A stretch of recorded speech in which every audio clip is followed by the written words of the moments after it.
بسم اللہ الرحمن الرحیم۔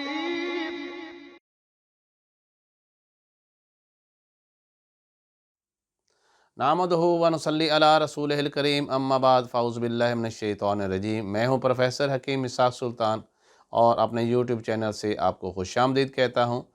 آج کا ہمارا موضوع ہے نوجوانوں میں پائے جانے والا بہت ہی ایک گمبھیر مسئلہ، جس سے تقریباً اکثر بیشتر تمام نوجوان اس مرض کو مبتلا ہوتے ہیں اور جن کے کسی نہ کسی موڑ پہ اس کے واسطہ پڑتا ہے۔ اس کا نام ہے احتلام۔ نیند کی حالت میں شہوانی خواب کے ساتھ بلا ارادہ منی کا اخراج ہو جانا احتلام کہلاتا ہے۔ جیسے ہی لڑکا وہ جوانی میں قدم رکھتا ہے تو اس کے جسم کے اندر بہت سارے ہارمونل چینج واقع ہونا شروع ہو جاتے ہیں۔ ان میں سے ایک چینج یہ ہوتی ہے کہ اس کے جو ٹیسٹیکلز ہیں وہ منی پیدا کرنا شروع کر دیتے ہیں، اور یہ منی ٹیسٹیکل کے ساتھ لگی ہوئی منی کی تھیلی اس کے اندر سٹور ہوتی رہتی ہے۔ صحت کی حالت کے اندر ہر نوجوان کو ایک مہینے میں ایک بار وہ احتلام ہو جاتا ہے، اور یہ بالکل طبیعی ہوتا ہے۔ اس حالت کے اندر نوجوان وہ نیند کی حالت کے اندر خوب شہوانی کی حالت میں ہوتا ہے، پوری طرح کارروائی کرتا ہے، اور اس کے بعد اسے احتلام ہوتا ہے۔ وہ احتلام ہوتا ہے، اس میں منی بہت گاڑھی ہوتی ہے۔ صبح اٹھتا ہے تو اس کے کپڑے کو ایسے ایک ہلکا سا پیلا سا داغ ہوتا ہے، اور اس کا کپڑا ایسے ہی اکڑا ہوتا ہے جیسے کہ دھوبی نے کپڑے پہ مایا لگایا ہو۔ لیکن صبح اٹھتے ہی اسے جسم بالکل فریش ہوتا ہے، اسے کسی قسم کی کوئی تھکاوٹ نہیں ہوتی، اور وہ اپنے کام کاج سارے دن کے بخوبی سر انجام دیتا ہے۔ لیکن جب یہی احتلام ایک ہفتے میں ایک متعدد بار ہونا شروع ہو جائے، 2 سے 3 بار ہونا شروع ہو جائے، اور تو یہ غیر طبیعی ہوتا ہے، اور اس کی کئی وجوہات ہوتی ہیں۔ اس کے کیفیاتی اسباب بھی ہوتے ہیں، اس کے نفسیاتی اسباب بھی ہوتے ہیں، اور اس کے مادی اسباب بھی ہوتے ہیں۔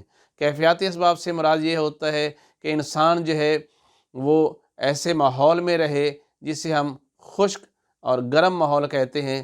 اس کی وجہ سے انسان کے جسم کے اندر بہت زیادہ خشکی اور تیزابیت اور ایسیڈیٹی بڑھ جاتی ہے، جس کی وجہ سے اس کو احتلام بار بار ہونا شروع ہو جاتا ہے۔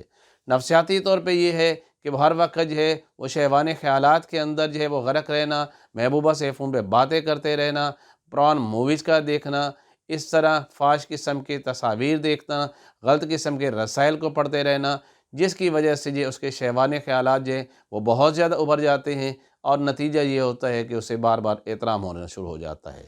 اس کے ساتھ مادی اثرات میں یہ ہے کہ ایسی غذاؤں کا استعمال کرنا جس سے بہت زیادہ جنسی ہیجان پیدا ہو جاتا ہے، جیسے کہ بہت زیادہ گوشت کا استعمال کرنا، اچار کا استعمال کرنا، چنوں کا استعمال کرنا، تیز مرچ مسالوں کا استعمال کرنا، اور اس طرح بہت زیادہ ایسی چیزیں جس سے انسان بہت زیادہ اس کے دماغ کے اندر شہوانی خیالات ابھرتے رہتے ہیں۔ اس کا نتیجہ بھی یہی ہوتا ہے کہ اس مریض کو بار بار احتلام ہونا شروع ہو جاتا ہے۔ لیکن یہ ذہن میں ضرور رکھیے گا کہ یہ طبیعی بھی ہوتا ہے اور غیر طبیعی بھی ہوتا ہے۔ جیسے کہ میں نے پہلے بتایا، ہر نوجوان کو ایک ماہ میں 1 دفعہ یا 2 دفعہ احتلام ہونا ایک طبیعی ہوتا ہے، اور یہ قدرتی طور پہ ہوتا ہے، کیونکہ ظاہر ہے کہ جب اس کی منی وہ بنے گی تو اس کا اخراج بھی ہونا ہے، لیکن اس کے کوئی نقصانات نہیں ہوں گے۔ ایسا نوجوان اپنے آپ کو بہت ہی محسوس کرے گا کہ وہ صحت مند ہے، اسے کمر میں درد نہیں ہے، اسے کوئی تھکاوٹ نہیں ہو جاتی۔ اور ایسے نوجوانوں کو جب شادی کر دی جاتی ہے تو ان کا یہ مرض خود بخود ہی ٹھیک ہو جاتا ہے، یعنی مرض تو نہیں ہوتا، مگر یہ ان کو احتلام ہونا بند ہو جاتا ہے۔ لیکن وہ لوگ جو غلط سوسائٹی کا شکار ہو جاتے ہیں، جب ان کو احتلام ہوتا ہے، اول تو ان کو شہوانی خیال آتا ہی نہیں ہے، اور اگر آتا بھی ہے تو کبھی کارروائی کے ساتھ اور بغیر کبھی کارروائی کے ان کو احتلام ہو جاتا ہے، یعنی ان کو انزال ہو جاتا ہے۔ ان کی منی اتنی پتلی ہوتی ہے کہ انہیں پتہ ہی نہیں چلتا کہ رات کو احتلام ہوا تھا، سوائے اس کے کہ انہیں ہلکا سا یاد ہوتا ہے کہ رات کو خواب آیا تھا۔ تو یہ سب سے ردی قسم کا وہ اس کی قسم ہے، اور اس کا علاج ہونا چاہیے۔ اگر آپ اس کا علاج نہیں کریں گے تو یقین جانو کہ نامردی کی حالت تک بھی پہنچ جاتے ہیں۔ اس لیے جب کبھی بھی اس ایسی علامات پیدا ہو جائے کہ جس میں بغیر خواب کے اور ایک رات میں بھی کئی دفعہ بار بار بھی احتلام ہوتا ہے یا متعدد بار احتلام ہوتا ہے، مریض وہ بہت ہی کمزور ہوتا چلا جاتا ہے، رنگ اس کا کالا ہونا شروع ہو جاتا ہے، آنکھوں کے نیچے اندھیرا آنا شروع ہو جاتا ہے، ہر وقت تھکاوٹ اور نکاہت ہونا شروع ہو جاتی ہے، کسی کام کرنے کو دل نہیں چاہتا، صبح اٹھتا ہے تو اس کو بستر سے اٹھنے کو دل نہیں کرتا، کچھ میں بہت زیادہ تھکا ہوتا ہے، سارا دن اسے تھکاوٹ رہتی ہے، تو سمجھے یہ ایک غیر طبی ہے، یہ نارمل نہیں ہے، اس کا علاج ہونا چاہیے۔ اور اس کے علاج کے لیے ذہن میں رکھیے گا کہ بہت ایسے کبھی کچھ تجارت استعمال نہیں کرنے چاہیے، کبھی ایسے معالجے سے علاج نہ کروائیں جو کہ مستند نہ ہو، ہمیشہ قابل اور مستند طبیب سے علاج کروانا چاہیے، کیونکہ وہ اس کی اصل وجہ کو سمجھتا ہے کہ مرض کی بنیادی وجہ کیا ہے۔ جب تک اس وجہ کو ٹھیک نہ کیا جائے مرض ٹھیک ہو ہی نہیں سکتا۔ اس میں سب سے بڑی وجہ تو قبض ہوتی ہے، اس کو قبض بالکل نہیں ہونے چاہیے۔ ایسی غذاؤں کو ترک کر دینا چاہیے، جیسے میں نے بتایا ترش غذائیں جو تیزابیت پیدا کرنے والے غذائیں، ایسی غذائیں جن کے کھانے سے پیٹ میں گیس اور پھارا ہوتا ہے اس کو نہیں کھانا چاہیے۔ رات کو سوتے ہوئے دودھ یا پانی کا استعمال نہیں کرنا چاہیے وہ لوگ جن کو احتلام ہوتا ہے، کیونکہ جب ایسا ہوتا ہے تو جیسے مثانے میں پیشاب بہت زیادہ اکٹھا ہو جائے تو اس سے ادویہ منی کے اوپر اتنا دباؤ پڑتا ہے کہ پھر احتلام ہو جاتا ہے۔ تو آئیے ہم آپ کو اس کے لیے انتہائی سادہ سا نسخہ بتاتے ہیں جس کے صرف 7 دن کے استعمال سے آپ اس سے مرض سے بالکل چھٹکارا حاصل کر سکتے ہیں۔ اس میں سب سے پہلا نسخہ تو یہ ایک صفوف کی شکل میں ہے، اور وہ یہ ہے کہ آپ نے ریوان چینی جو ہے وہ 20 گرام لینی ہے، دانہ الائچی 20 گرام لینا ہے، دونوں کو بالکل فائن پاؤڈر کر لیجئے۔ اس کے علاوہ آپ کے پاس کافور 1 گرام، یہ تینوں چیزیں پنساری سے آپ کو مل جائیں گی، ان کو فائن پاؤڈر کیجئے گا۔ یہ ٹوٹل 21 گرام جو ہے آپ کے پاس دوا تیار ہو گئی ہے۔ اس کی 3 گرام کی 7 خوراکیں بنا لیجئے گا۔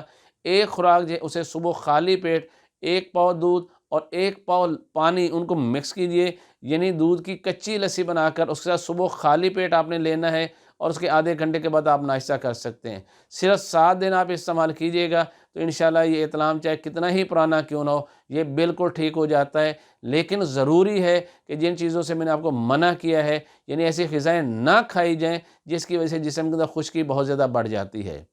اور دوسری اس کی جو دوا ہے کہ وہ یہ ہے کہ ہلدی جو ہے وہ آپ اچھی والی ہلدی جس کا فائن پاؤڈر کریں وہ 70 گرام ہو، اور اس کے اندر 30 گرام جو ہے وہ چھلکا ریٹھا ڈال کر ہلکا سا پانی، تھوڑا سا پانی لگا کر اس کو گولیاں بنا لیں، جیسے کالے چنے کے برابر گولیاں ہیں۔ تو جو پہلے میں نے صفوف بتایا وہ صبح خالی پیٹ آپ نے لینا ہے کچی لسی کے ساتھ، اور یہ گولیاں 2 گولیاں دوپہر اور 2 گولیاں رات کو کھانا کھانے کے آدھا گھنٹہ بعد پانی کے ساتھ لینی ہے۔ تو انشاءاللہ 1 ہفتے میں یہ مرض مستقل طور پہ ٹھیک ہو جاتا ہے، یعنی جو نارمل ہے طبی ہے وہ تو ہوگا، 1 ماہ میں 1 دفعہ یا 2 دفعہ ہونا یہ نارمل ہے، لیکن یہ جو بار بار احتلام ہو رہا ہوتا ہے، بعض اوقات یہ دن کو بھی تھوڑی سی آنکھ لگی اور احتلام ہو گیا، یہ سب سے اس کے ردی قسم ہے۔ لیکن ایک چیز میں آپ دوستوں کو یہ بتا دوں کہ عام طور پر جب بھی کہا جاتا ہے یہ گرمی کا مرض ہے جی، یہ گرمی کا مرض ہے، حالانکہ ایسا نہیں ہے۔ دراصل یہ ضعف معدہ کا مرض ہوتا ہے، دراصل معدہ کمزور ہو جاتا ہے، غذا طور پہ صحیح ہضم نہیں کر رہا ہوتا، معدے میں گیسز پیدا ہونا شروع ہو جاتی ہیں، اس گیس کے نتیجے کے طور پر دماغ کے اندر فاسد اور فاش کی غلط قسم کی شہوت انگیز خیالات آنا شروع ہو جاتے ہیں، جس کی وجہ سے احتلام ہو رہا ہوتا ہے۔ تو دوستو یہ گرمی کا مرض ہے ہی نہیں، بلکہ یہ خشکی اور سردی کا مرض ہے، خشکی اور گرمی کا مرض ہے۔ اس لیے ہمیں ایسی غذاؤں کو ترک کر دینا چاہیے جو کہ ہمارے معدے کو ذوق پیدا کرتی ہیں، اور کھانے کے اندر سادہ سی غذائیں میں آپ کو بتا رہا ہوں، یہ ضروری ہے دوا کے ساتھ ساتھ آپ غذائی پرہیز بھی کریں۔ غذا میں کیا کھانا ہے؟ صرف ٹنڈے، گاجر، مولی، شلجم، گھیا توری، دال مونگ کی، اس میں بکرے کا گوشت ڈال سکتے ہیں۔ اس میں کالی مرچ، ہلدی، ادرک، زیرہ سفید، موٹی الائچی، نمک اور آئل استعمال کریں، یا تھوڑا سا دیسی گھی استعمال کر لیں، یعنی گرم اور تر مزاج کی غذاؤں کا استعمال کریں گے، اس سے خشکی اور گرمی ختم ہو جائے گی، اور آپ کے اعصاب جو ہے مرض مستقل طور پہ ٹھیک ہو جائے گا۔ صرف دوا ہی نہیں، اس کا غذا کا لحاظ کرنا بھی بہت ضروری ہوتا ہے۔ پروفیسر حکیم اسحاق سلطان، لاہور، پاکستان۔